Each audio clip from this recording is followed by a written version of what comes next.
Buen día.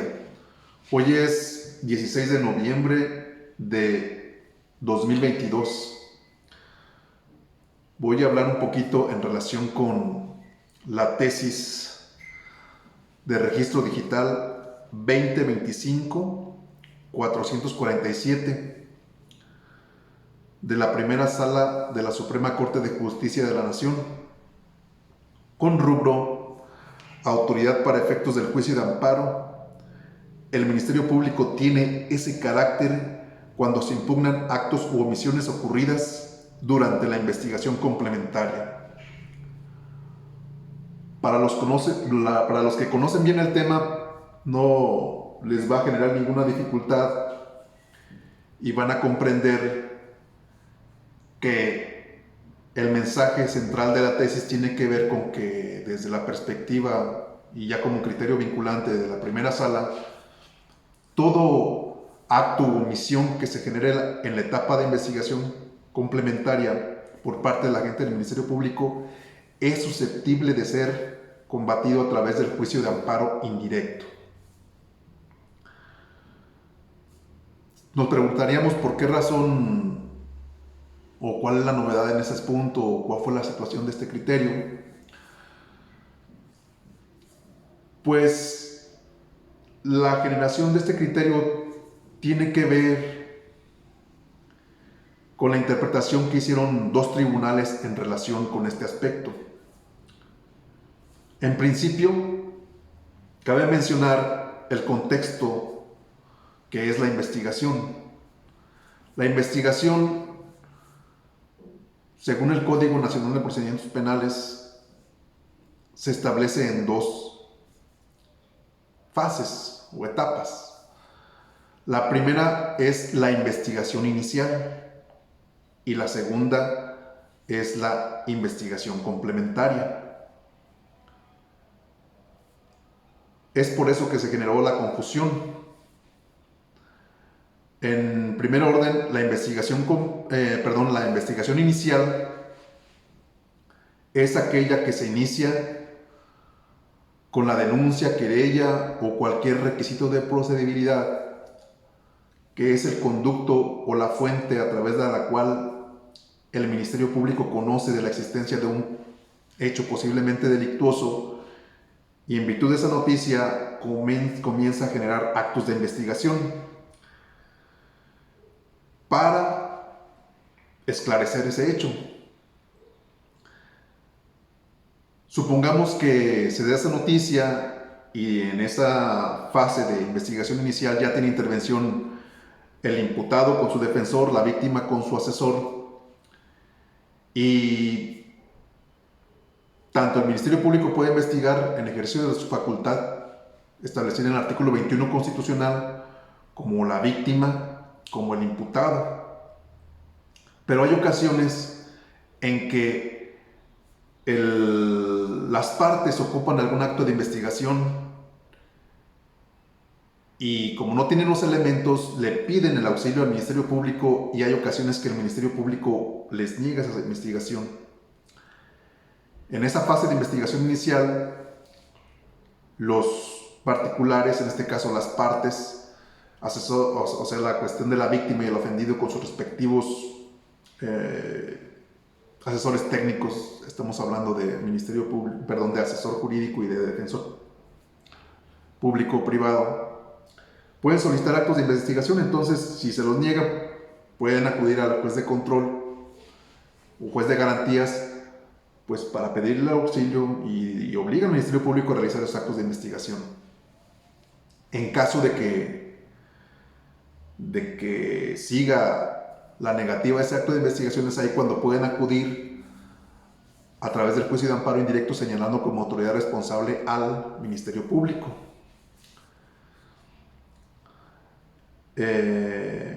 Aclarando que el hecho de acudir ante el juez de control primero se considera como el cumplir con el principio de definitividad, es decir, primero acudir ante el tribunal o el juez ordinario y si con este no se logra el objetivo, ahora sí acudir al juicio de amparo indirecto. Bueno, pero ocurre que, como decíamos, la investigación inicial inicia con esa noticia criminis y termina cuando el imputado está a disposición del juez para que se le formule imputación. ¿Cómo ocurre esto? El Ministerio Público, una vez que considera que ha recabado elementos suficientes para vincular a proceso a una persona, tiene la obligación de acudir ante un juez, ante quien precisamente le va a hacer saber al imputado que está siendo investigado por un hecho que la ley señala como delito. ¿Cómo puede llegar ahí el imputado? Puede llegar porque fue detenido en flagrancia, por caso de urgencia, por una comparecencia, por un citatorio o por el cumplimiento de alguna orden de aprehensión. Entonces, ya cuando está el imputado ante el juez, una vez que está ahí ante el juez, ahí vamos a decir que termina la audiencia inicial, perdón, la investigación inicial. Y después de que se le formula la imputación, da comienzo la investigación complementaria. Entonces, la pregunta es, ¿qué ocurre si después de formular la imputación, de que se desvincula el proceso, que hay medidas cautelares y que continúa la investigación complementaria, ya en esta segunda etapa de la investigación se hizo la pregunta, ¿qué ocurre si en esa fase complementaria nuevamente la gente del ministerio pues me niega algún acto de investigación o es omiso en realizar algún tipo de acto? Desde la perspectiva de un tribunal colegiado de circuito, dice, bueno, pues investigación es tanto la inicial como la complementaria. Y en esas fases, en ambas fases, pues son continuas y realmente realiza actos de investigación el Ministerio Público y por lo tanto tiene el carácter de autoridad en ambas fases. Hubo otro colegiado que consideró lo contrario, dijo, no, ¿sabes qué? Si ya el Ministerio Público judicializó el asunto, fue ante un juez a formular imputación, se le vincula a proceso e inició la investigación complementaria, en ese caso ya es parte del Ministerio Público porque ya judicializó. Ese fue el tema contradictorio. ¿Por qué? Porque para uno en la complementaria no es autoridad por estar en un plano de igualdad y para el otro colegiado seguía teniendo ese carácter de autoridad el Ministerio Público para efectos del juicio de amparo. Entonces, la Suprema Corte de Justicia de la Nación pues dilucida este tema y le da la razón al tribunal colegiado que considera que el Ministerio Público, tanto en la investigación inicial como en la complementaria, está actuando conforme a las facultades que le otorga el artículo 21 constitucional. Esto es, actos de investigación e incluso al momento de acusar también está actuando con esas facultades de autoridad y por lo tanto es procedente el juicio de amparo indirecto en contra de las actuaciones o omisiones que se realicen tanto en la investigación inicial como en la investigación complementaria e incluso cuando acusa. Ese es el punto sustancial de este criterio jurisprudencial. Obviamente dilucida el tema perfectamente, entonces cuando algún abogado considera, ya sea asesor jurídico o bien defensor particular o público, considera que el agente del Ministerio Público en la fase de investigación complementaria está realizando un acto u omisión que viola las garantías individuales o derechos humanos de su representado, puede primeramente, para cumplir con el principio de definitividad, acudir ante el juez de garantías, ante el juez de control, dar noticia de la omisión o del acto que no le quiere realizar de investigación que no le quiere realizar el Ministerio Público, y si no logra su objetivo, entonces puede acudir al juicio de amparo indirecto válidamente.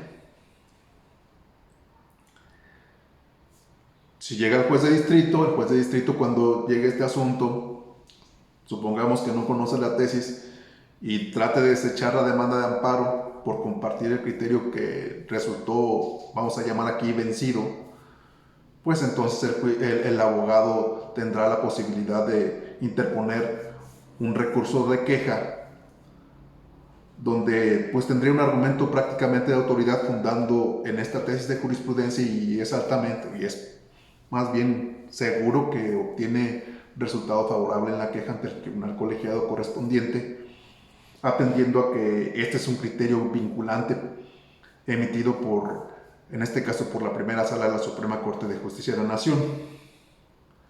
Sin embargo, me gustaría hacer notar que en el texto de la tesis que estamos analizando, pues hay un error. ¿Y en qué consiste ese error? Hay una parte en donde refiere lo siguiente. Dice, aunque para después, como órgano acusador, ejercer acción penal ante la autoridad judicial, aunque la etapa de investigación se divide en inicial y complementaria, la cual inicia con el dictado del auto de vinculación a proceso. O sea, aquí la Corte o la Suprema Corte está dando una información que no se ajusta con la realidad. Se está refiriendo que la investigación complementaria inicia con el dictado del auto de vinculación a proceso, cuando el artículo 211, fracción primera, inciso B del Código Nacional de Procedimientos Penales, es muy claro en referir que la investigación complementaria comprende desde la formulación de la imputación y se agota una vez que se haya cerrado la investigación. Entonces,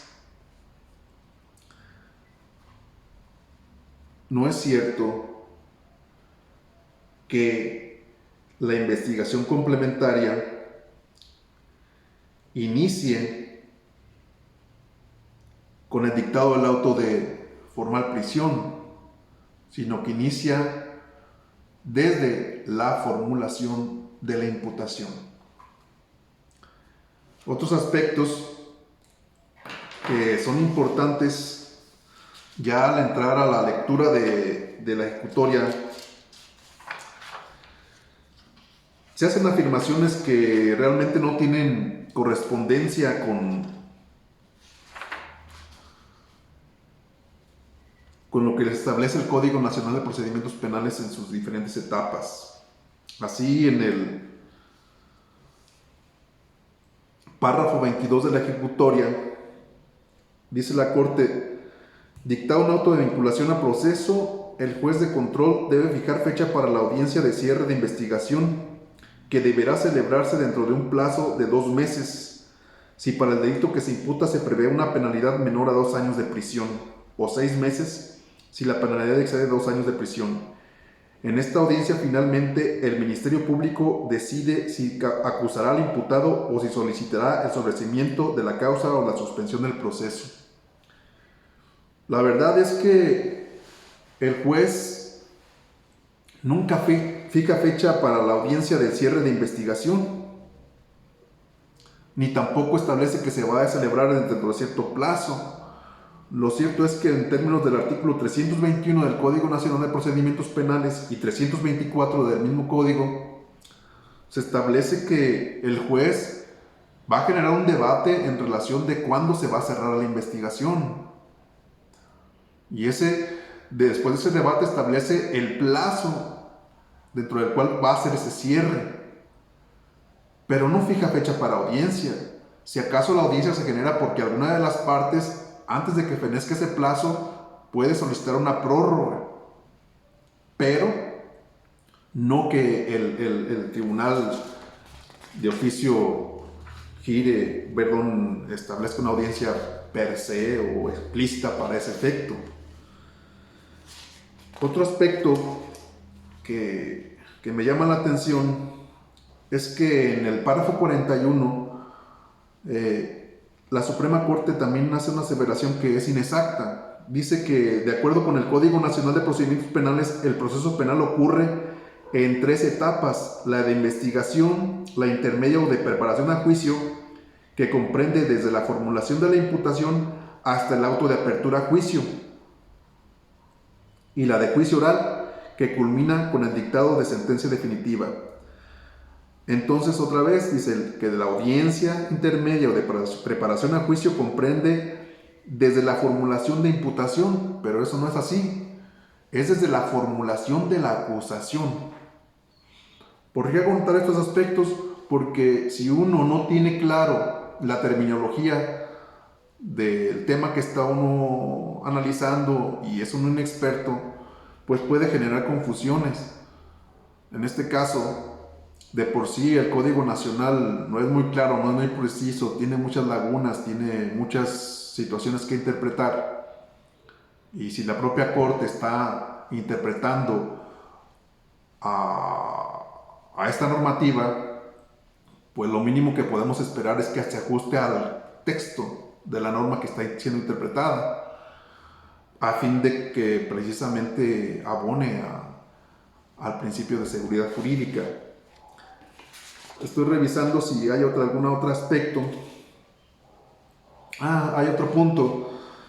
En el párrafo 52 se hace la aseveración que a partir de la vinculación al proceso, la investigación deja de ser reservada. Pareciera pues que hasta que se dicte el auto de vinculación al proceso, el imputado pudiera con su defensa tener acceso a los registros, lo cual no es así. Conforme a los tratados internacionales, a la Constitución, incluso puede tener acceso desde el inicio de la investigación. Hay tesis que refieren en que es cuando, una vez que ya es citado, pero si hacemos un análisis de los tratados internacionales, podemos llegar a convencer y a generar que se dé intervención aún y cuando no hayamos sido citados, porque pues tenemos derecho a defendernos. Basta con que a una persona ya tenga ahí el nombre en una denuncia, en una querella como imputado y que se haya sido investigado. Este es el análisis, a grosso modo, de la tesis de jurisprudencia. Gracias por la atención.